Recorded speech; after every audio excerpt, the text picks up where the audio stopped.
Praise the Lord. परमेश्वर के नाम की स्तुति हो। And it is a privilege to study one more epistle according to John. और ये एक और सौभाग्य की बात है कि योना की दूसरी पत्री भी हम सीखने वाले हैं। This is the second John. This is the epistle according to second John. और यूहन्ना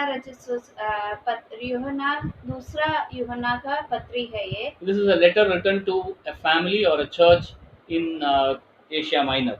और ये एक परिवार के लिए लिखा गया है जो एशिया माइनर की कलीसिया में थी। It can be a church, it can be a family also. और ये हो सकता है शायद एक कलीसिया हो या फिर एक परिवार भी हो सकता है। The purpose of writing this letter is और इस पत्रिका लिखने का उद्देश्य ये है the church or the family was growing and abiding in Christ.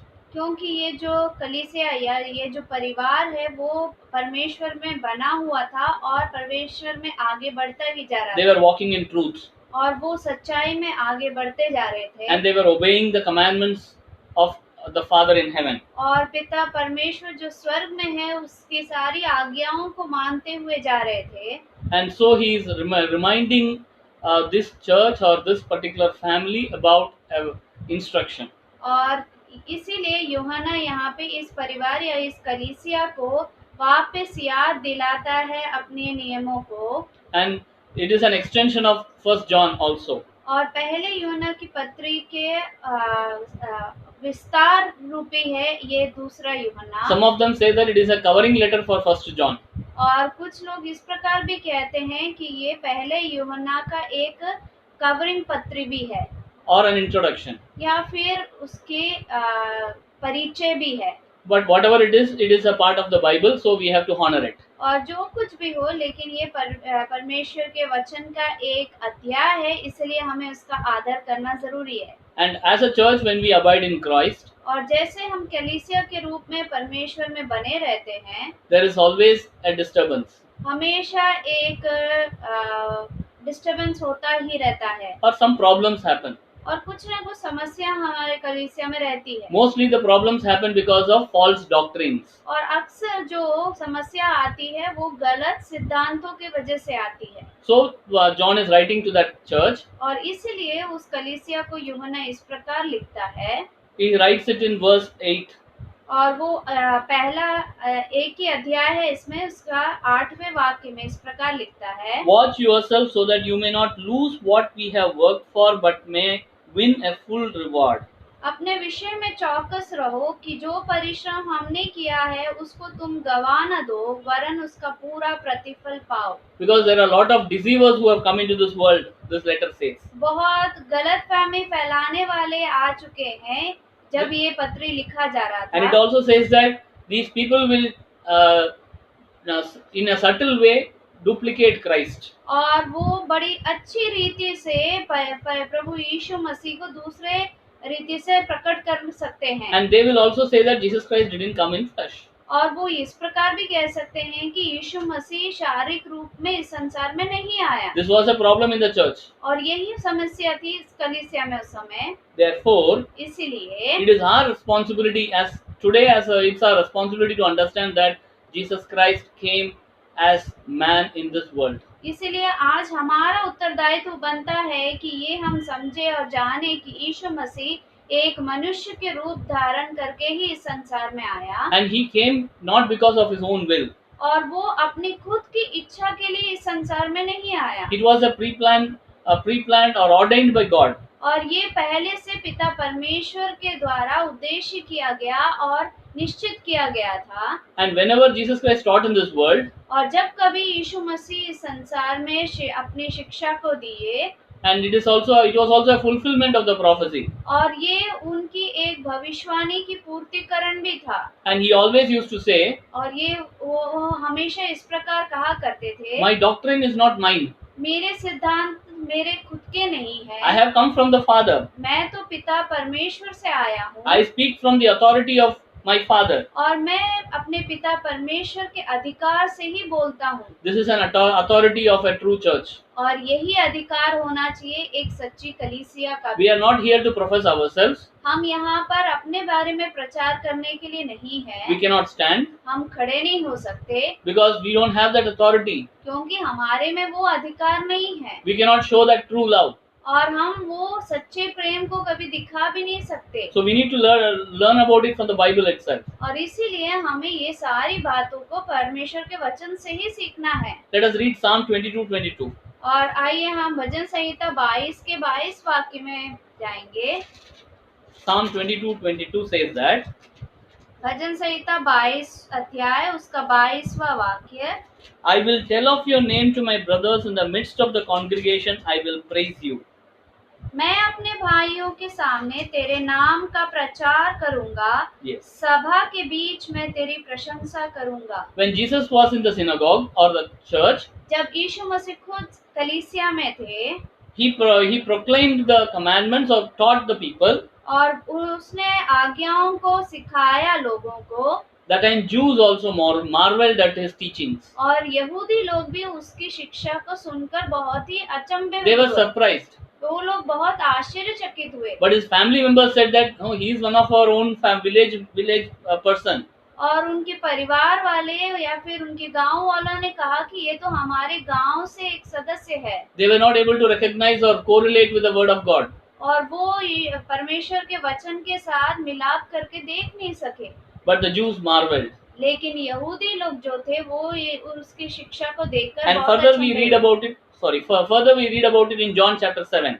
और वही बात को हम यूहन्ना की पत्री 7वें अध्याय में पढ़ते हैं। John chapter 7 says that, जो यूहन्ना की पत्री 7वां अध्याय इस प्रकार कहता है, verse 7th chapter 16 to 18. 7वां अध्याय उसका 16 से 18 वाक्य तक। Jesus answered them saying, यीशु ने उन्हें उत्तर दिया, my teaching is not mine, मेरा उपदेश मेरा नहीं, but his who sent me. परंतु मेरे भेजने वाले का है। Jesus Christ came because somebody sent him. यीशु मसीह इसीलिए आए क्योंकि किसी ने उन्हें भेजा है। If anyone's will is to do God's will, he will know whether the teaching is from God or whether I am speaking on my own authority. यदि कोई उसकी इच्छा पर चलना चाहे तो वह इस उद्देश्य के विषय में जान जाएगा कि यह परमेश्वर की ओर से है या मैं अपनी ओर से कहता हूँ। In 18th verse it says that, और 18वें वाक्य में इस प्रकार कहता है, the one who speaks on his own authority seeks his own glory. जो अपनी ओर से कुछ कहता है वह अपनी ही बड़ाई चाहता है, But the one who seeks the glory of him who sent him is true, and in him there is no falsehood. परंतु जो अपने भेजने वाले की बड़ाई चाहता है वही सच्चा है और उसमें अधर्म नहीं। So an antichrist और एक मसीही विरोधी always proclaims himself, और वो हमेशा अपने बारे में ही बताएगा his own well-being. और वो अपनी इच्छाओं को ही बताएगा He will show his talent. और वो अपनी ही तालंत को दिखाएगा He will not be able to show true love. और वो सच्चा प्रेम वहाँ दिखा नहीं पाएगा। So the doctrine of Christ is very important. इसीलिए परमेश्वर मसीह का सिद्धांत होना बहुत जरूरी है। The purpose why Christ came into this world, और वो जो उद्देश्य मसीह का इधर इस संसार में आने का, it is to mold us in his own image. और वो अपने ही प्रकृति में हमें बना लेने के लिए ही आया है। And let us understand, Christ came into this world to remove sin from us or separation from God. और ये भी याद रखिए कि यीशु मसीह इसलिए संसार में आया ताकि वो हमारे जीवन में से उस सारे पापों को भी हटा दे। And he wanted to be molded like Christ. और वो चाहता है कि हम भी उसकी तरह ही बन जाए। In Ephesians 4 chapter 12 to 16, यह एफिसियों की पत्री 4 अध्याय उसका or 12 to 16, 12 से 16 वाक्य, it says like this, वो इस प्रकार जाता है, to equip the saints for the work of ministry, for building up of the body of Christ, until we all attain to the unity of faith and of the knowledge of the Son of God, to mature manhood, to the measure of the stature of the fullness of Christ. जिससे पवित्र लोग सिद्ध हो जाएं Yes. और सेवा का काम किया जाए और मसीह की देह उन्नति पाए, Yes. जब तक कि हम सब के सब विश्वास और परमेश्वर के पुत्र की पहचान में एक ना हो जाए और एक सिद्ध मनुष्य ना बन जाए और मसीह के पूरे डील डॉल तक ना बढ़ जाए।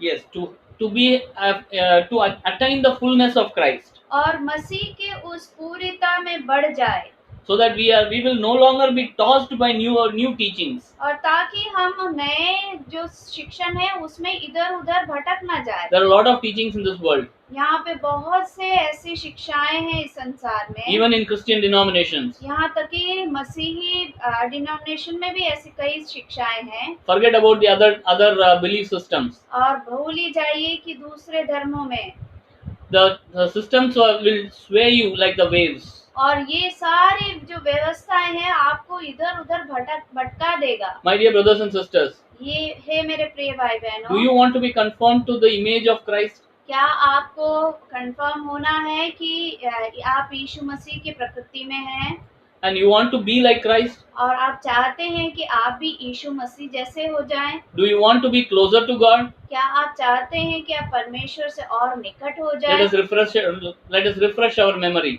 इसलिए हम अपने याददाश्त को और ताज़ा करते जाएं। It is true that salvation is free, ये सच बात है कि उद्धार जो है वो मुफ्त में दिया गया and है Jesus Christ came to give us that. और यीशु मसीह खुद यहाँ पर आए ये देने के लिए। Because it is free, it is not cheap. इसका मतलब ये नहीं है कि वो मुफ्त में मिल रहा है तो ये बिल्कुल सस्ता है। Salvation is a gift, definitely. ये उद्धार जो है वो एक फल है, Gift, एक गिफ्ट है, tofa. तोहफा है। It did not cost me anything, वो मेरे लिए कुछ कीमत उसके लिए नहीं लगा, but it cost God everything. लेकिन वो परमेश्वर के लिए बहुत ही कीमत हुआ उसके I लिए। repeat this statement. मैं वापस इस बात को कहना चाहता हूँ, Salvation is a gift. उद्धार जो है वो एक तोहफा है। It did not cost me anything, वो मेरे लिए कुछ कीमत नहीं लगा उसमें, but it cost God everything. लेकिन परमेश्वर के लिए उसमें बहुत कीमत चुकाना You know what पड़ा। was the cost? और आप जानते हैं वो क्या कीमत था? It was the life of Christ. वो यीशु मसीह का जीवन ही था। When we were born in sin, जब हम पाप में जन्मे, we were separated from God. हम ये परमेश्वर से अलग हो गए। But Romans 6:23 says that, लेकिन रोमियो की पत्री 6 उसका 23वां वाक्य इस प्रकार कहता है, Romans 6:23 says that, for the wages of sin is death, but the free gift of God is eternal life in Christ Jesus our Lord. क्योंकि पाप की मजदूरी तो मृत्यु है, परंतु परमेश्वर का वरदान हमारे प्रभु मसीह यीशु में अनंत जीवन है। Free gift of God is eternal life in Christ Jesus our Lord. क्योंकि परमेश्वर का वरदान हमारे प्रभु यीशु मसीह में अनंत जीवन है। Eternal life is not found in any other systems. और ये जो अनंत जीवन है वो कोई और व्यवस्था में नहीं पाई जा सकती। You cannot go anywhere and find eternal life. और आप कहीं जाकर भी इस अनंत जीवन को नहीं खोज सकते हो। You cannot do anything and fetch eternal life. और आप कहीं पे कुछ जाके कार्य करके भी इस अनंत जीवन को नहीं पा सकते हो। If God has given you life, यदि आपको परमेश्वर ने जीवन दिया है, and it has to be His own plan that we come back to Him. और ये उसका ही उद्देश्य होना चाहिए कि हम उसके पास वापस लौट आए। We were sinners, but Christ gave His life for us. हम पापी थे, लेकिन यीशु मसीह ने अपना जीवन दिया हमारे लिए। At the end of His ministry, और अपने सेवकाई के अंतिम समय में, when He was crucified, जब उसे क्रूस पर चढ़ाया गया, there is one statement He really made. और वहाँ पर वो एक वाक्य को उच्चारण करता है। If that statement doesn't change you, अगर वो वाक्य आपको बदलता नहीं है, then nothing else can change us. तो फिर कोई और बातें आपको नहीं बदल सकती। The statement on the cross is like this. और वो जो वाक्य जो है उस क्रूस पर ये इस प्रकार है, He was crucified for no mistake. और वो बिना किसी गलती के उसे वहाँ पर क्रूस पर चढ़ाया गया। For you and me, He was crucified. आपके लिए और मेरे लिए उसे क्रूस पर चढ़ाया For गया। our bad behavior, He was crucified. हमारी बुरी आदतों की वजह से उसे वहाँ पर क्रूस पर लटकाया गया। On the cross, He bore all our sins, all our iniquities, और वो उस क्रूस पर हमारी सारी पापों के लिए और गलतियों के लिए उसे लटकाया गया। in verse 20, Matthew chapter 27, verse 46, it reads like this. और 27वां अध्याय मत्ती का उसका 46 वाक्य। And about the 9th hour, Jesus cried out with a loud voice, saying, Eli, Eli, lema sabachthani, that is, my God, why have you forsaken me? तीसरे पहर के निकट यीशु ने बड़े शब्द से पुकार कर कहा, एली एली लमा शबक्तनी, अर्थात हे मेरे परमेश्वर तूने मुझे क्यों छोड़ दिया। He was forsaken on the cross. वो वहाँ पर छोड़ा गया उस क्रूस पर। He came from God. वो परमेश्वर से आया था। When he created this heaven and earth, he was there. और जब ये स्वर्ग और पृथ्वी का उत्पन्न हुआ तब वो वहाँ पर था। He was in the most holy place. वो उस पवित्र स्थान में था। But it was God's plan that he comes into this world. लेकिन ये परमेश्वर की योजना थी कि वो इस संसार में आए। And at the cross, और उस क्रूस पर, because he took our sins on his body, और उसने हमारे सारे पापों को अपने खुद के शरीर में ले लिया। God had to be away from him. He says, why have you forsaken me? Jesus Christ cries out. इसलिए परमेश्वर को यीशु मसीह को वहाँ पर छोड़ना पड़ा और इसीलिए यीशु मसीह वहाँ पर रोते हुए कहते हैं कि क्यों तुमने मुझे छोड़ दिया। Sin and a holy God cannot coexist. पाप और पवित्र परमेश्वर दोनों साथ साथ नहीं चल सकते। Sin and, I repeat it, sin and a holy God cannot coexist. पाप और पवित्र परमेश्वर साथ साथ में नहीं रह सकते। If he was not forsaken, और if Jesus Christ was not forsaken, यदि यीशु मसीह को उस क्रूस पर छोड़ा नहीं गया तो I would have been forsaken. तो फिर मुझे छोड़ दिया जाएगा। Or you would have been forsaken. और या फिर आपको छोड़ दिया जाएगा। My dear brothers and sisters, anybody who is hearing it who has not accepted Jesus Christ as your Savior, हे मेरे प्रिय भाई बहनों, आप में से जो भी सुन रहे हैं, यदि आपने अभी तक यीशु मसीह को अपने उद्धारक के रूप में नहीं स्वीकारा है तो there is a question for you. आपके लिए एक प्रश्न है। Do you want to be separated from God? क्या आप परमेश्वर के लिए अलग होना चाहेंगे? Because Christ was already forsaken on the cross. क्योंकि परमेश्वर को उस क्रूस पर पहले ही छोड़ दिया गया था। Because you should not be forsaken. ताकि आपको किसी भी प्रकार से छोड़ा ना जाए। Today, if you want to believe in Christ, यदि आपको आज यीशु मसीह पर विश्वास करना है, you will be welcome into that family, into a big family. आपको उस बड़े परिवार में स्वागत किया जाएगा। It is not because of our goodness or better behavior. ये इसलिए नहीं कि हमारी भलाई या हमारे अच्छे स्वभाव की वजह से। Bible says that बाइबल ये कहती है, when we were still sinners, God died for us. Christ died for us. जब हम पाप में ही थे तभी प्रभु यीशु मसीह हमारे लिए मारा गया। Romans 5:28 says that. और रोमियो की पत्री 5वां अध्याय उसका 28वां वाक्य कहता है। Romans 5:8. रोमियो की पत्री उसका 5वां अध्याय उसका 8वां वाक्य ये कहता है, But God shows his love for us that while we were still sinners, Christ died for us. परंतु परमेश्वर हम पर अपने प्रेम की भलाई इस रीति से प्रकट करता है कि जब हम पापी ही थे तभी मसीह हमारे लिए मारा। So there is one way. और एक ही रास्ता है। Acts 16:31 says that. और प्रेरितों के काम 16 अध्याय उसका 31वां वाक्य। If you do not want to be forsaken, और यदि आप छोड़े नहीं जाना चाहते हो, there is one way. एक रास्ता है आपके लिए। Acts 16:31 says that. प्रेरितों के काम 16 अध्याय उसका 31वां वाक्य। Believe in the Lord Jesus Christ. प्रभु यीशु मसीह पर विश्वास कर। And you will be saved, you and your household. तो तू और तेरा घराना उद्धार पाएगा। Do you want to be in the God's family or do you want to be forsaken? क्या आप परमेश्वर के उस परिवार में रहना चाहते हैं या फिर उस परिवार से छोड़ दिए जाना चाहते हैं? Because Jesus Christ had the guts to say, Lord, I have come here to do your will. क्योंकि परमेश्वर में इतना हियाव है कि ये कहने के लिए कि मैं पिता परमेश्वर तेरी इच्छा को पूरा करने के लिए ही आया था। That is why in 2 John, और इसीलिए दूसरी यूहन्ना की पत्री में John writes that, यूहन्ना इस प्रकार लिखता है, do not take light the love of God. इसलिए तुम प्रेम को एकदम ही सरल रीति से मत लो। The love is costly.